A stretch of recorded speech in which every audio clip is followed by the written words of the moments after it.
Hello, everyone. I'm Sharon Ferris, the Director of Marketing at CERIC. On behalf of CERIC, the Canadian Education and Research Institute for Counselling, I'd like to welcome you to today's webinar. It's our pleasure to bring you this free webinar with Avra Davidoff and Dr. Laura Hambley on Making It Work, how to effectively navigate maternity leave career transitions, an employee's guide. A companion employer's guide was released earlier this year. Before I turn you over to Avra and Laura, I would like to take just a few moments to introduce you to CERIC and our work for anyone who may be unfamiliar with us. CERIC is a charitable organization that focuses on education and research in career counseling and career development in Canada. And one aspect of our work is that we fund research, such as with the Maternity Leave Career Transition Guide that you're going to be hearing about today. Then we also want to make sure that this research gets into the hands of those who can benefit. So bringing you learning opportunities like this webinar is a key part of our mandate. CERIC has three main programs: the Connexus National Career Development Conference, which is held in Ottawa each January, our contactpoint.ca website is a free online community for career development professionals, and the Canadian Journal of Career Development, which is also free to access. You can learn more about all of these through CERIC's website at www.ca. And a quick housekeeping note now. After today's webinar, we will send you a copy of the slides as well as a recording of the session and a brief online survey. And if you haven't done so yet, a reminder that you can access a free PDF copy of the maternity guide at the address on your screen. So ceric.ca/maternity_employee. Finally, we'll also be live tweeting today's webinar from @CERIC_CA with the hashtag #MatLeaveGuide. You can ask questions during the webinar either using the question box on your screen or via Twitter using the hashtag. Now it is my pleasure to introduce you to Avra Davidoff and Dr. Laura Hambley. Avra is a workplace psychologist and associate at Canada Career Counselling and the Leadership Success Group. She currently practices in the areas of career development, leadership development, and diversity. Dr. Laura Hambley founded Canada Career Counselling and has worked in the field of career development since 2001. As an adjunct professor of psychology at the University of Calgary, Laura regularly contributes to research in career development. Over to you, Avra and Laura. Thank you, Sharon. So welcome to our webinar, everyone, Making It Work, how to effectively navigate maternity leave career transitions, an employee's guide. So in this webinar, we're going to provide you with some background on the project and cover some of the strategies to help manage maternity leave career transitions. So a lot of the information we're going to be covering today has largely come from our own data, including survey results and suggestions from both employees and employers. And of course, when we're reviewing some of the information, a specific strategy may not be applicable to every particular situation or a client that you're supporting, and or may require you to tailor it in a way that makes sense for each circumstance. But either way, we do hope that you can take away some practical tips and tools to make it work for you and or your clients. Okay, advance that. Yeah. So Sharon's already talked a little bit about CERIC, but just to give you, just hang on one sec, here we are. There we go. Bit of technical difficulty. Thanks, everyone. So just to give you a bit of background on Canada Career Counselling, we're established in 2009 as Calgary Career Counselling, but also known as Canada Career Counselling, and we're a firm of 10 psychologists as well as career coaches. Specializing in career planning, and we also offer education advising and job search services. And services we provide are both to the individual as well as corporations. And we just opened up a location in Toronto this summer in addition to our Calgary location. As Sharon mentioned, my name is Avra and I'm an associate at Canada Career Counselling. And I'm also the project lead and co-author of the Making It Work series. I'm happy to be facilitating today with my colleague, Dr. Laura Hambley, who's the co-founder of Canada Career Counselling and also co-author on this project. In a minute, we'll talk a little bit about how this project came about, but just to give you an idea, between Laura and myself, we've experienced 6 maternity leave career transitions, and we both offer unique perspectives, both as an employee and an employer, on this discussion. Laura, do you have anything else to add? No, other than that, I'm really passionate about this topic. From my very first maternity leave, I knew that there was a challenge here, and I'm glad that as a national firm that we've been able to start addressing that challenge. Great. So we'll move on to into the webinar content. So for this presentation, there's two key definitions that we want you to keep in mind. The first one is maternity leave. And so when we use the word maternity leave, it's really about being inclusive of maternity, parental, and adoption leave, as well as any extended care and nurturing leave following the birth or adoption of a child. So again, it's very purposeful that we're including both birth and adoption in this definition. And then the second definition we want to draw your attention to is that of working mother. So we recognize that all mothers are working mothers. However, for the purpose of this project, we're using the term working mother to refer to work that's done outside the home. So again, just to go back to where this idea came from, going back to my first maternity leave experience, I certainly felt the process could have gone better and I could have been more prepared to navigate my own transition. When I tried to find a resource to help me and my employer through the process, I came up empty-handed and really couldn't find what I was looking for. Hence the project idea was born, no pun there. Just, in our practice, working with clients, there were a lot of women coming in during their leaves, trying to navigate this process, and also observing my own colleagues trying to navigate this process as well, which was further evidence that there was a need for resources in this area. I don't know if you have anything else to add. Yeah, so I had 3 maternity leaves, and after my first maternity leave, I knew that I wanted a workplace that was flexible. I wanted to be an entrepreneur, and when I went out there networking, I was constantly told that I needed to be full-time, and that didn't work for me. And I remember someone saying that you can't be successful and work part-time. So I sought to prove them wrong, and I have a couple of businesses I run, and I do it in a flexible way that meets my needs and my family's needs. So yeah, I think it can be done. Great, thanks, Laura. So back to the project, it started in 2013. It's been a few years, but we're at the end. So it started with an ethics review, and we ran some focus groups, interviews, surveys, and then we're culminating in the creation of the resource guides and the webinar, which you're participating in today. So just to discuss a little bit more about the need for this project, we understand that women are approximately 50% of the workforce, and that approximately 58% of the post-secondary graduates are women, with increasing participation in business, health, and educational sectors. We know that of the working women who become mothers, 90% will take a maternity leave, with about 44 weeks being the average. But we also wanted to understand the experiences of women who took shorter and longer maternity leaves and the impact on their career, including how to better support employers and women during this transition. And we also know that women impact the bottom line. So research from Catalyst and McKinsey Group suggests that when you have women in key positions within an organization and you allow them to work in a way that maximizes their potential, they can really be correlated positively with a variety of organizational performance metrics, including profits, improved organizational culture, and reputation, just to name a few.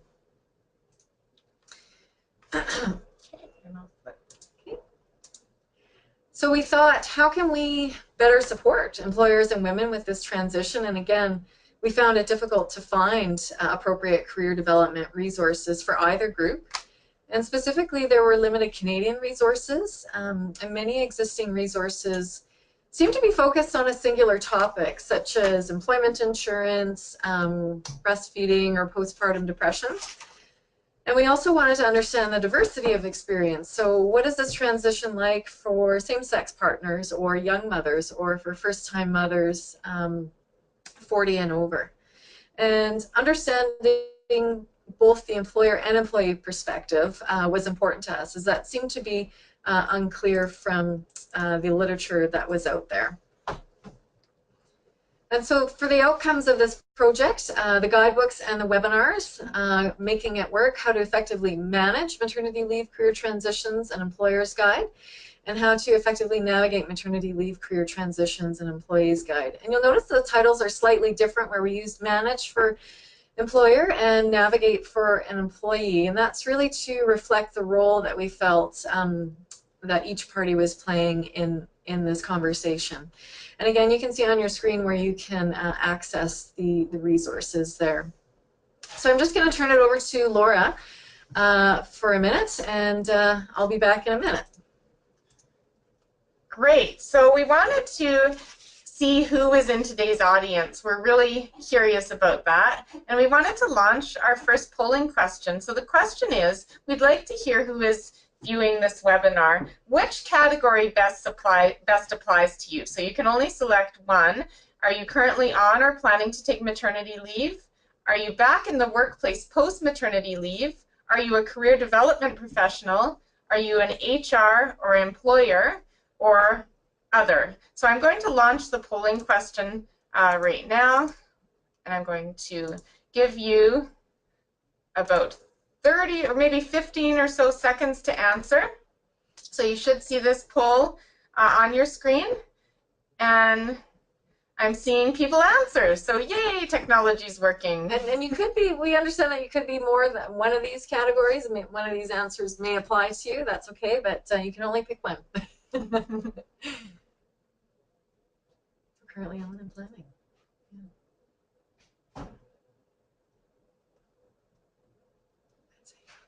Okay, so I'm going to close the polling question.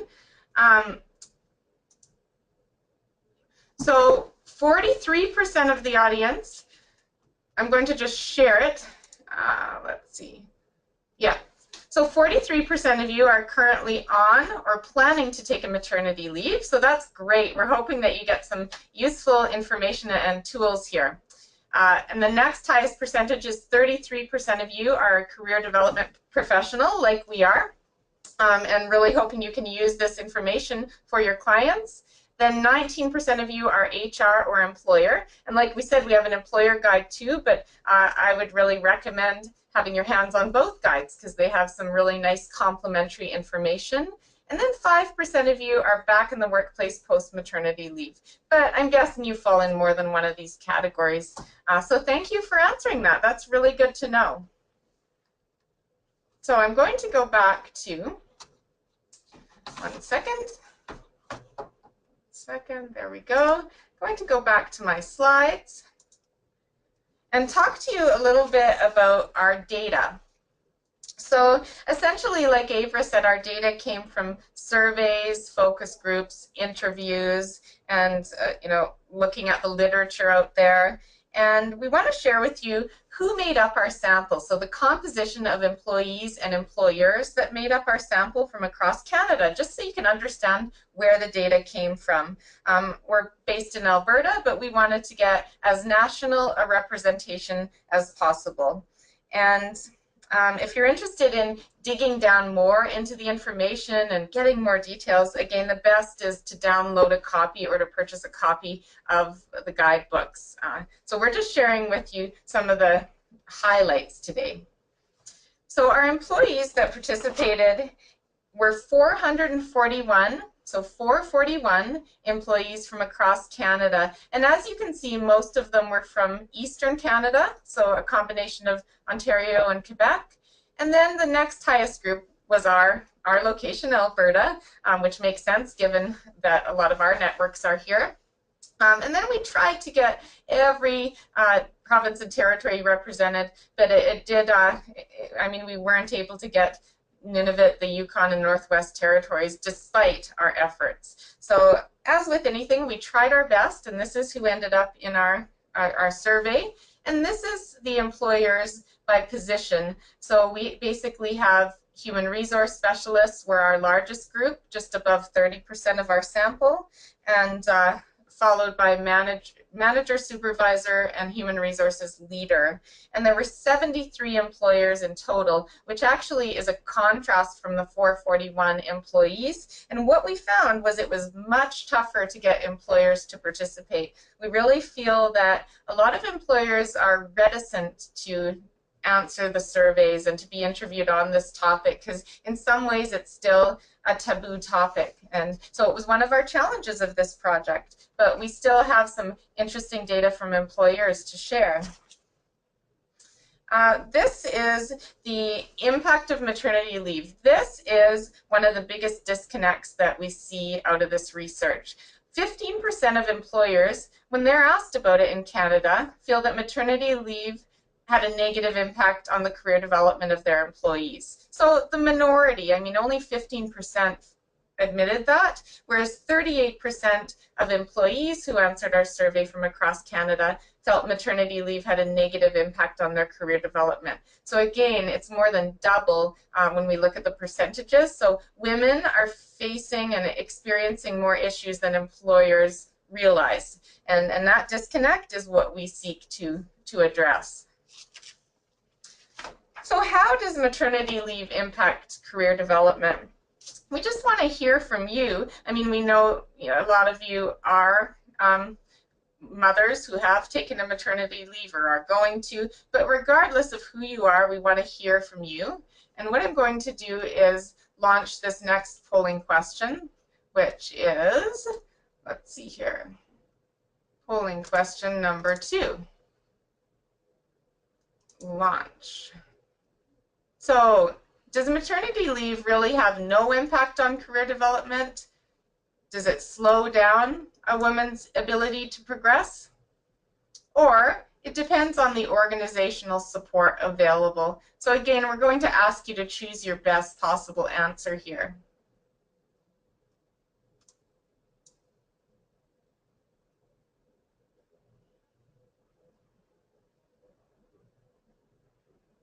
Okay.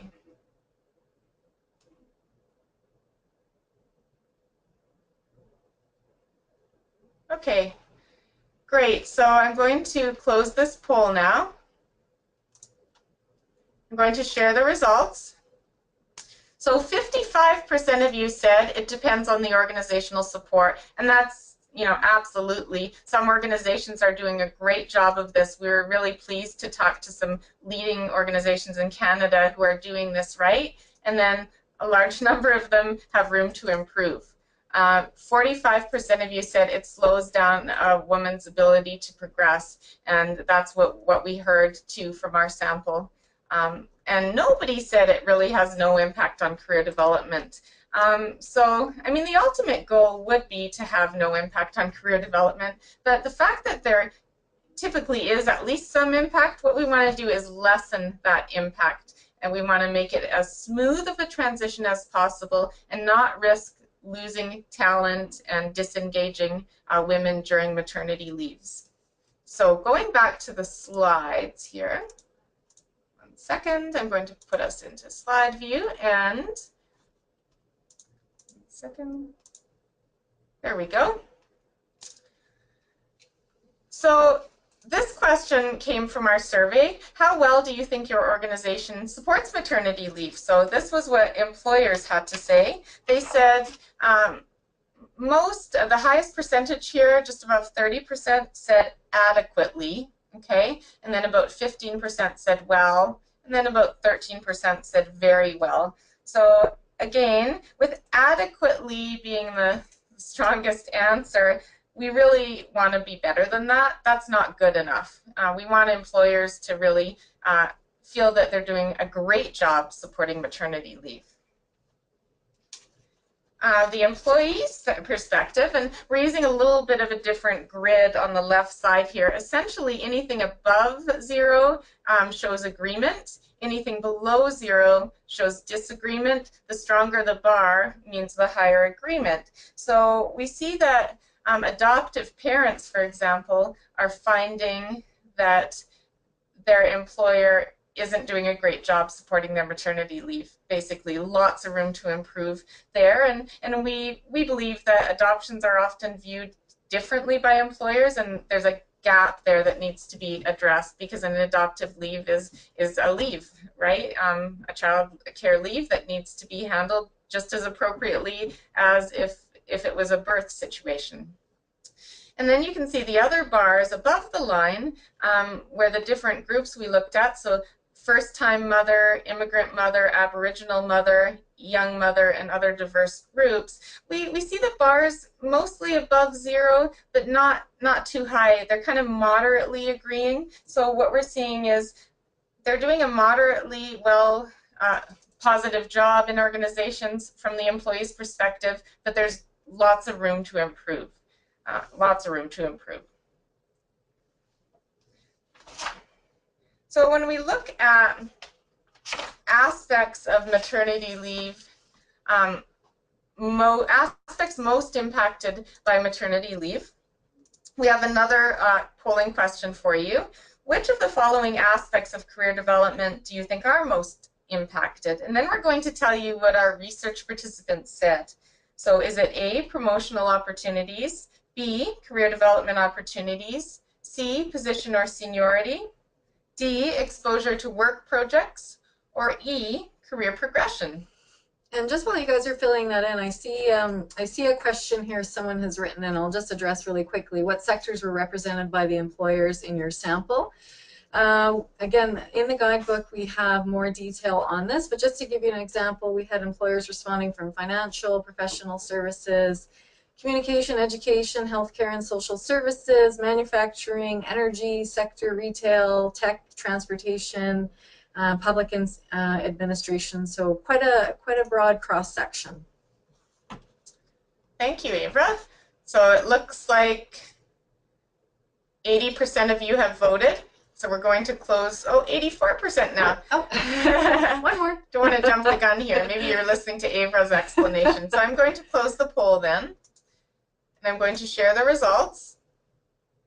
Okay, so 48% of you said career progression was the aspect most impacted by maternity leave. And then the next percentage in line was promotional opportunities, and then a tie between career development opportunities and exposure to work projects at 14%. So the fact of the matter is all of these are correct. All of these are impacts of maternity leave that came across in the research. The strongest impact, though, was actually exposure to work projects. So the 14% of you that answered that, that's exactly what our survey participants had as the strongest negative impact. So the red means that it's a negative impact employees are seeing, and the green is positive, and blue is neutral. So the goal, obviously, the first and foremost goal is to decrease these red chunks of the pie. They're too high. All of these chunks of red we need to get lower, because we really don't want to have maternity leaves negatively impact these components of a woman's career development. If we can get those neutral slices up, great, and same with the positive slices. Do you have anything to add there, Avra? Just in looking at the screen, you'll notice the green pieces are quite small, so we're ranging from 3 to 7%. And when we looked at the women that were responding positively to these questions, it seemed to be that these women tended to be in senior level, sometimes C-suite positions. So again, it's not an area that we did explore specifically, but it was certainly interesting, and begs the question, why do women in those positions say it has a positive impact? And maybe it's because they're at a level in their career where organizations might not feel as though they're as easily replaced, or perhaps they have more resources, whether it's financial or otherwise, to continue on in their career. Again, we didn't look at the specific reasons, but I think that's that was an interesting finding. Yeah, absolutely. So we're going to share with you some quotes from the employees, because we found these quite interesting, and the guidebook has many more. We try to embed quotes throughout. The first is, going on maternity leave is still considered career suicide in my industry. So very profound, and we see certain industries, just from our anecdotal research even, certain industries are worse for this than others. I think people in general are looking for work-life balance. Mothers are just one group among many. Another important quote, and we often get asked, how come you didn't include men in this study? And we say that's a whole different project because men have their own unique set of variables, challenges, etc., that they warrant their own survey tailored to them. Next quote, these assumptions have been by far the worst part about coming back to work. And that quote 3 is an important one because the employee is speaking about assumptions made by either the employer, the supervisor, or co-workers. And the assumptions may be about how much she would want to work, whether she would want to come back to work, the type of work she'd want to do. We hear this all the time. It came through in the research. It comes through with our clients at Canada Career Counselling. And it's the idea that people make assumptions so easily. Employers make assumptions about what I want in my career, but I'm the only one that knows what I want. So we've got to stop making assumptions. We've got to start listening and understanding. Okay. The next quote is, returning from maternity leave, I was ignored. I felt like an afterthought that nobody cares about. Another quote, my work organization is very open and flexible towards this issue. I have flexible hours and the possibility to work from home 1 day a week, which is very helpful. So again, the juxtaposition of the negative experience as well as positive experience. We wanted to make sure to include both within the guidebook. Here's another quote.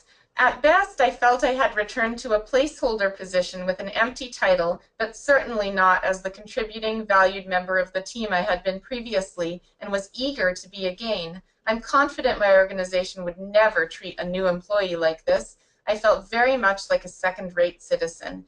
And whenever we hear this, we know that this project is really important. We got to put a stop to this feeling and experience. Okay, my last slide before turning it over to Avra. A woman is never more judged personally and professionally as she is when she becomes a mother. And my organization has a collective agreement that breastfeeding mothers, allowing them to leave work to breastfeed. So again, 2 opposing types of experiences from participants in our study. So just to turn to some quotes from the employers now. If organizations just switch their approach and philosophy on maternity leave, they would be able to reap the rewards. And this was something that we heard from employers who are doing a great job in managing the transition process, about how it was really an opportunity to perhaps give someone else an opportunity within the organization to try a different skill set or develop employees differently, but also to be challenged in terms of how do I retain someone that's really a great asset to an organization that wants to come back and find them challenging work when they do come back. The second one, so much of how a maternity leave unfolds depends on the individual manager, no matter how good and supportive the policies are. And we certainly heard this one on both sides, both from employees and employers.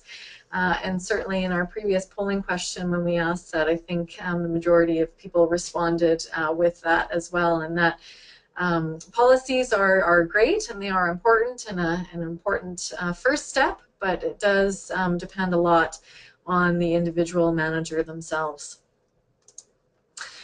If we just classified it as a government legislated leave and treated it as such, like sabbaticals, then expectations around career development become much more clear.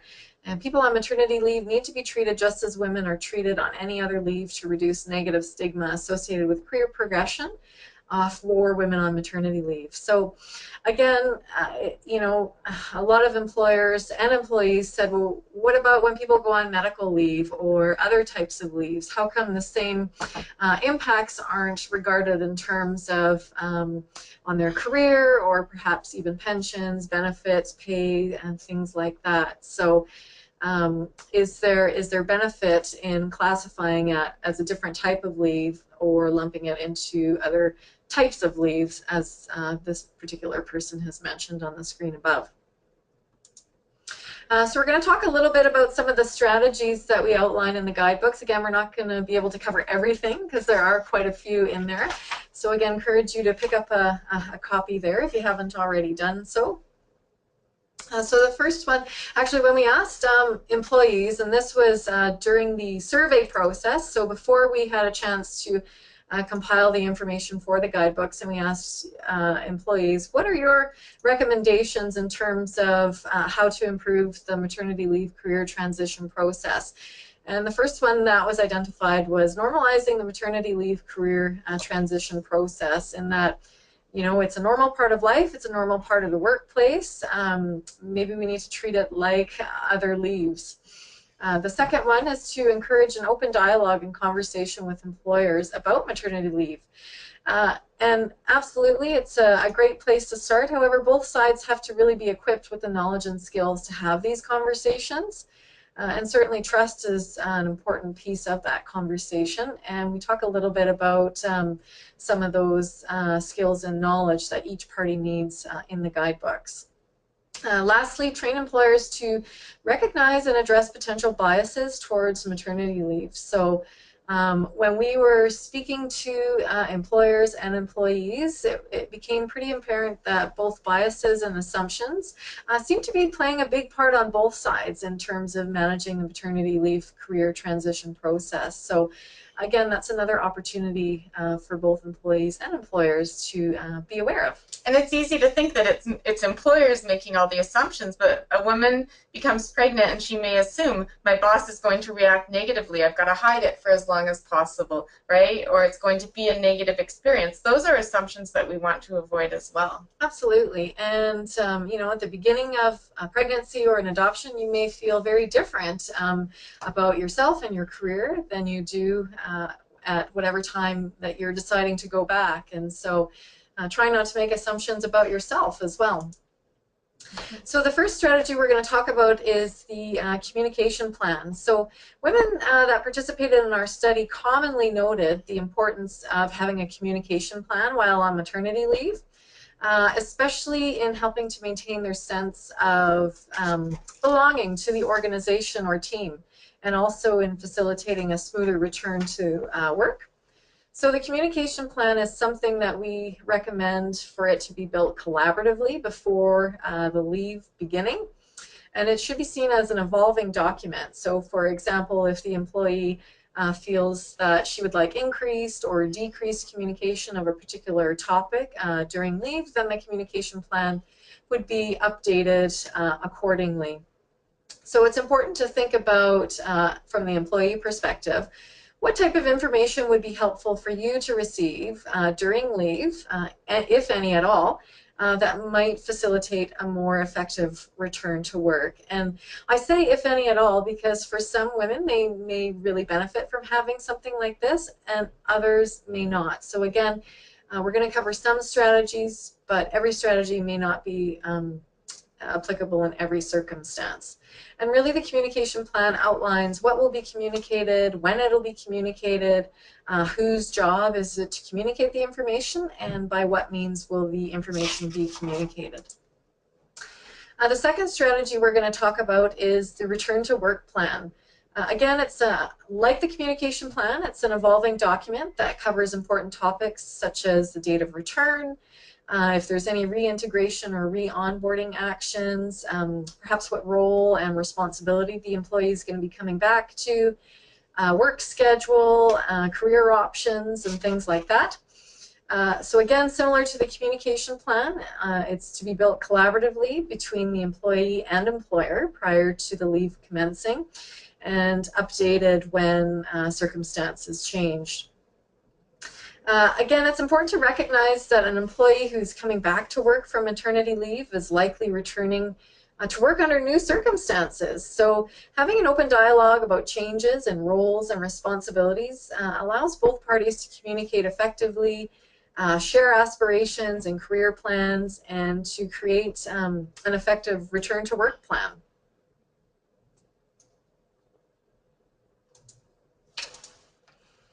Okay, so another important piece is that career support. So many of the women who participated in our study identified some common supports that they felt were helpful or would have been helpful had they been available to them during their transition process. So again, career dialogues with your manager or employee. So unlike the annual performance appraisals, which typically focus on evaluation of the individual's assigned duties and tasks, are more future-focused conversations that highlight opportunities as well as possibilities. And they present opportunities for both the employee and employer to understand each other's perspective so that they can plan accordingly, whether it's the employee planning their career or the employer planning operations and things like that.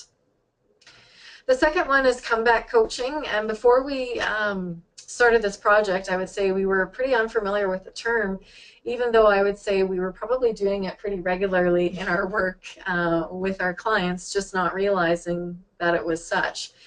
So comeback coaching is essentially providing career transition support to mothers returning to employment after maternity leave or an extended period of leave from raising a family.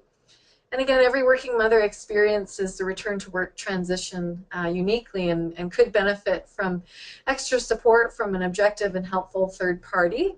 And it can be something that begins in the weeks prior to the projected return to work date and can potentially continue in the first few months of the actual return or as the particular situation determines. Mentorship was another area that women reported that the support was particularly helpful for them. So again, this is a developmental relationship where one individual with more knowledge and experience guides someone through a particular situation. And they really, from the employee perspective, it was that they were great confidants who were offering advice, listening to the concerns, and supporting and coaching them through their problems and opportunities.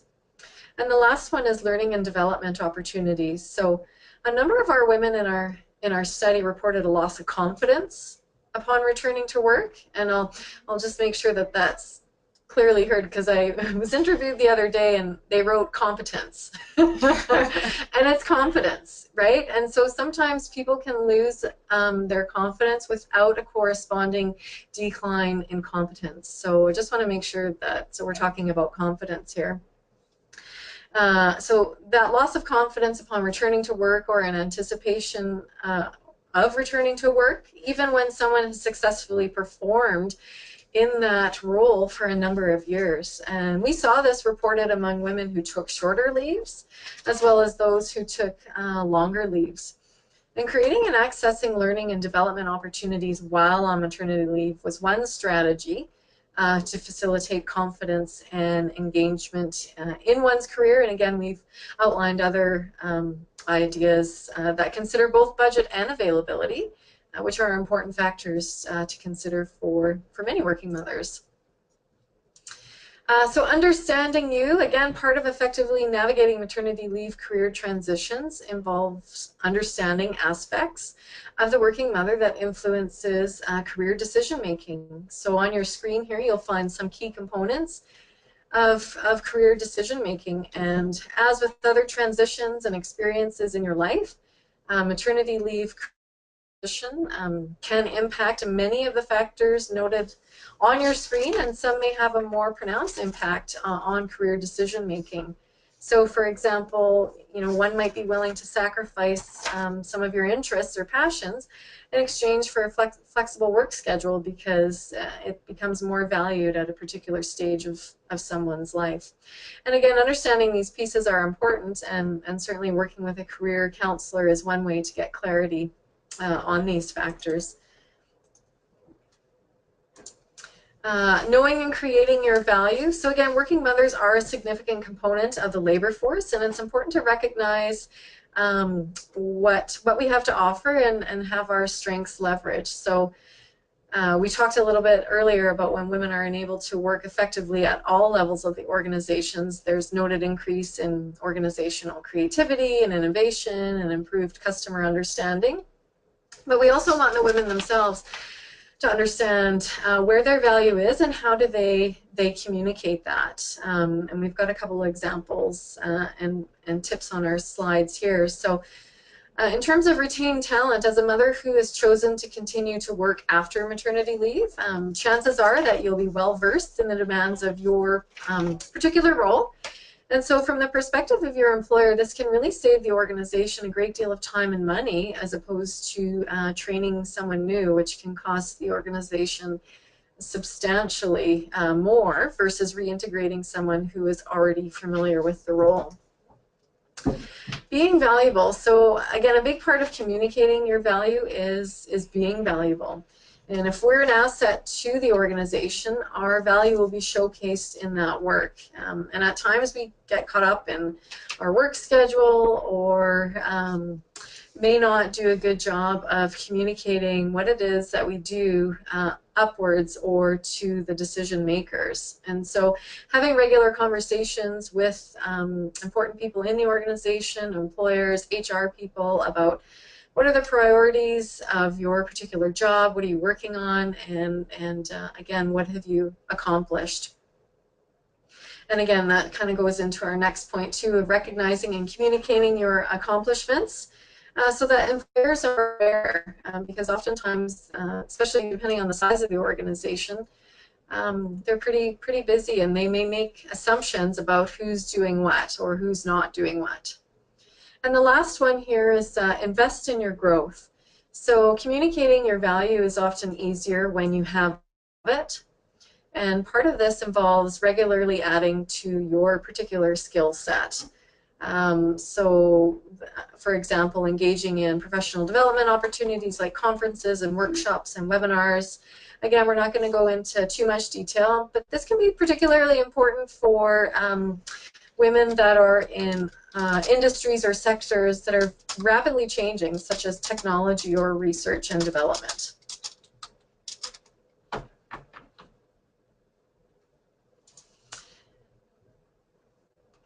Oops. Okay, another strategy that we talk about in the guidebook is defining success. So if you're like many other working mothers, when asked to define career and life success, we might come up with words like happy or enjoy what I do, doing something that's meaningful, and so on. So coming up with a definition of success can be challenging. However, with the right tools and support, it can be a really motivating and validating experience. The difficulty in creating actionable steps using the words that I just mentioned is that they're often vague and subjective, or socially accepted indicators of success.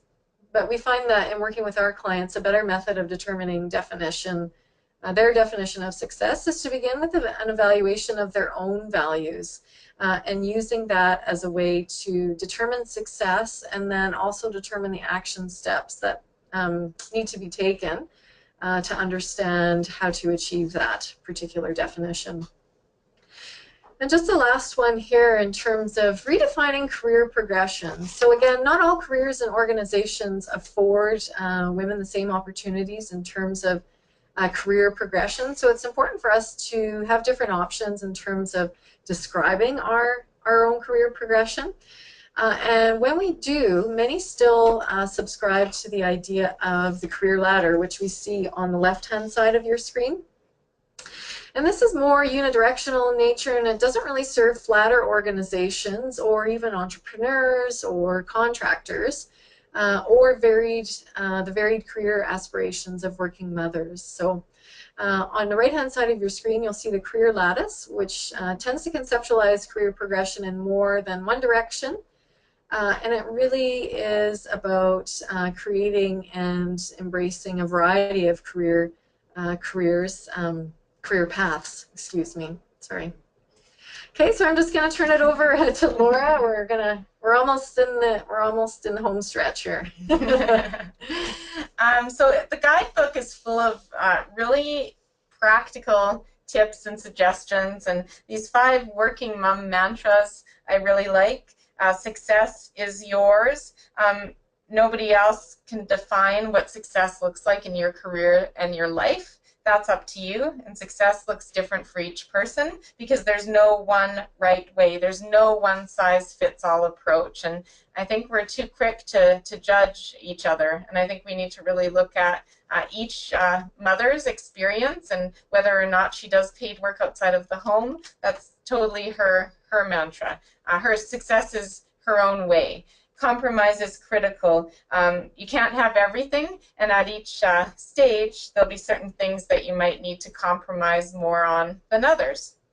And perfect is the pits. So striving for perfectionism, trying to be the perfect mom, super mom, as well as the successful, advancing employee, and trying to do everything in between. It's really tough to be perfect at everything. And in fact, the main thing is finding joy and success as you define it.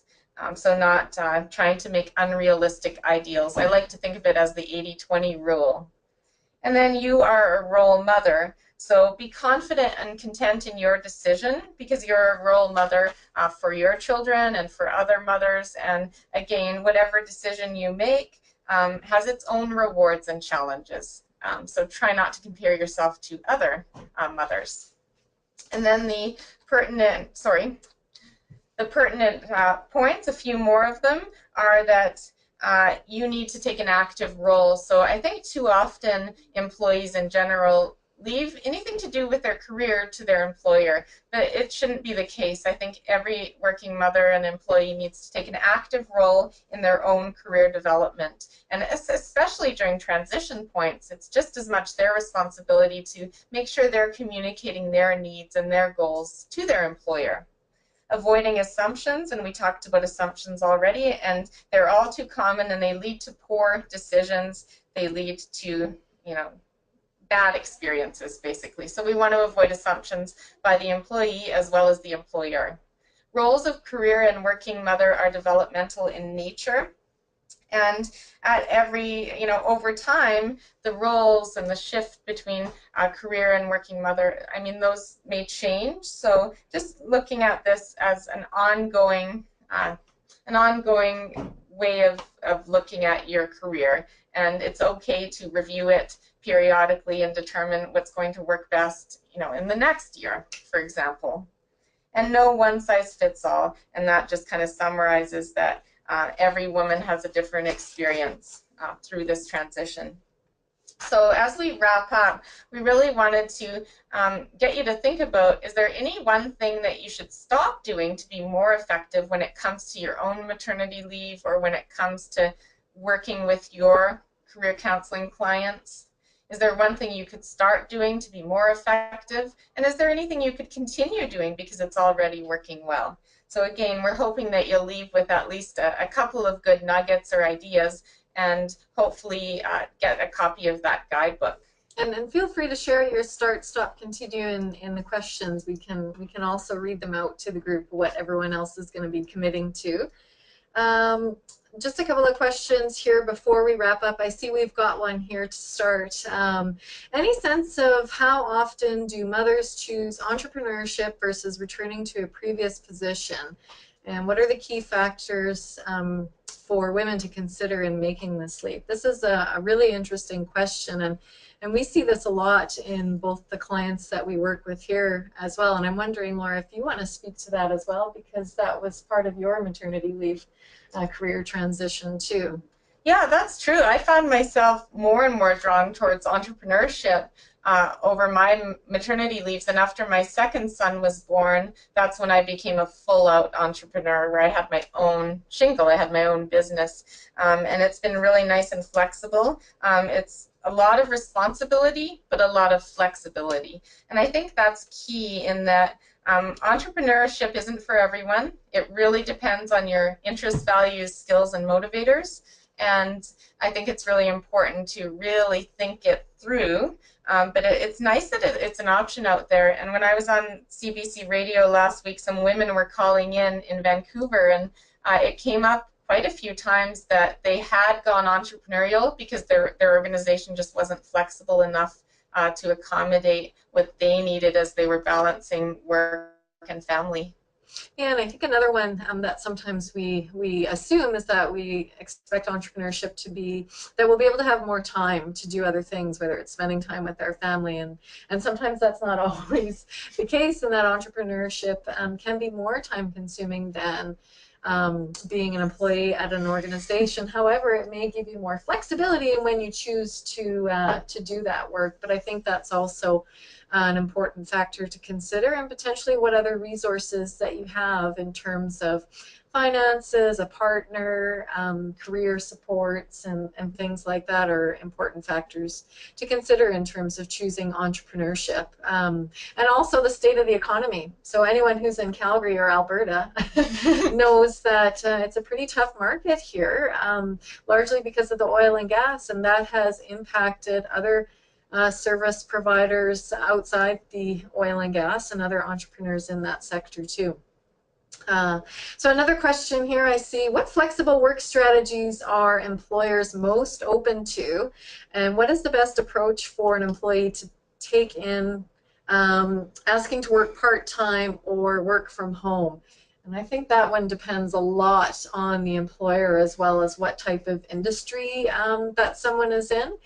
So, for example, there are some industries that don't lend itself to work from home because, you just simply need people wherever the place of business is. I don't know, maybe you can talk a little bit more about that, Laura, since I know you've had some involvement with work shift and... Yeah. So I'm heavily involved in that whole movement to allow employees to work when and where they're most effective. And in Canada, we call it work shift. So workshiftcanada.com is a nonprofit initiative that's been going on for years, and it's trying to get more employers and government to really embrace that flexibility, because it's not just important for women, it's important for everyone and for society and for traffic gridlock and for the environment. And I mean, there's all these benefits. That it's the mindset, it's the organizational mindset that I need to see your butt in your seat to know you're working, and that's what we have to shift. Work is not an activity, or sorry, work is not a place, it's an activity.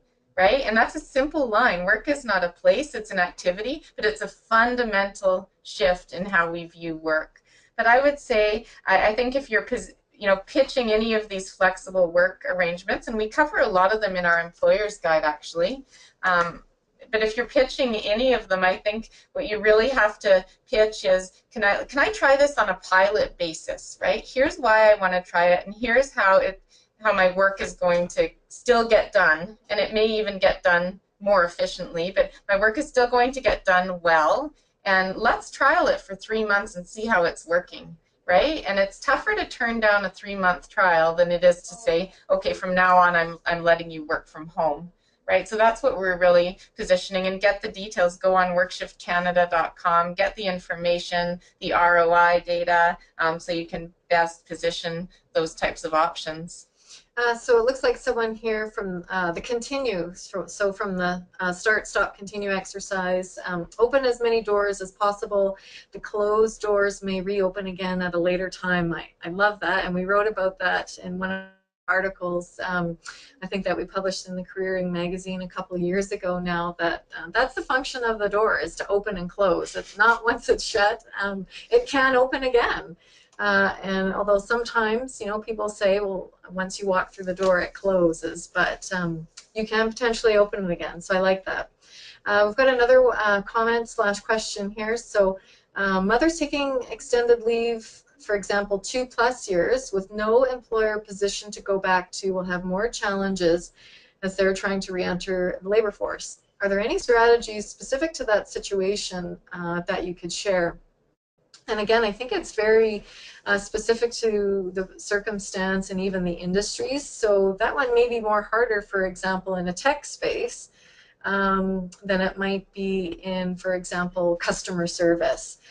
If there are opportunities for that particular individual to at least maintain a network while they're off, and do other activities that create a sense of continuation of career. So whether it's being in professional associations or attending events once in a while, so it leaves there's some present currency on someone's someone's profile. And again, networks are super important to that piece as well. But I don't know if you want to add anything. Yeah, we run into some mothers, though, Ava, that they haven't done that, right? So it's been 8 years and they've been home raising their family, and now they want to come back. So as a firm of career psychologists, what we tend to focus on is self-confidence and self-esteem, building up those, which can be lacking for sure because of that self-talk, not because she doesn't have a lot of skills. So it's first addressing self-confidence, then it's repackaging and presenting all of those transferable skills in the resume, the LinkedIn profile, etc., the interview skills, and then sometimes it's re-educating a bit or becoming more involved in the networks again and creating a network. Yeah, and sometimes, like you're right, Laura, people do decide to change into a different career because perhaps what they're doing before doesn't really support the role of being a working mother, and it can entail education and retraining. So I think we may have time for one more, and then we're going to have to hand it back to Sharon to wrap up. So there's one in the questions box, apparently. So the back-to-back mat leave. What is the best strategy a working mother should use to reduce pushback in a male-dominated industry? Okay. I'm wondering, can you explain a little bit more about pushback? Are you describing like discrimination or biases? Pushback. I think, again, it's following the strategies that we've talked about, right, in the guidebook is really important, regardless of the industry. I think that type of environment is more challenging, right? And the more challenging it is, it's unfortunate, but hopefully these guidebooks will get into more of the hands of all employers across Canada is our goal, to make it different. So even these male-dominated industries start to see that retaining female talent is important, especially as the next labor shortage looms. Absolutely, and I think in working with clients who have experienced that in their particular careers, sometimes those can be the ones that end up being the entrepreneurs, because to try and navigate that situation is more work than starting a business. And and so they end up going out on their own. But it's certainly a reality of all types of industries. And I'll say too that it's not always coming from men as well, at least from what we've been hearing from many of our clients. Both genders are making assumptions about this scenario. Yeah. So we'll just end by saying thank you, that we've enjoyed you being part of our webinar today again, and certainly pick up a copy of the guidebooks, and we're just going to turn it over back to Sharon for a quick wrap-up. Well, thank you very much, Avra and Laura. As mentioned at the beginning of the webinar, we will email you a link to the recording of this webinar later today, along with a copy of the slides. And we will also be sending you an evaluation form, and we would ask that you just take a few minutes to provide your feedback on the webinar. So thank you all very much for joining us today, and enjoy the rest of your day.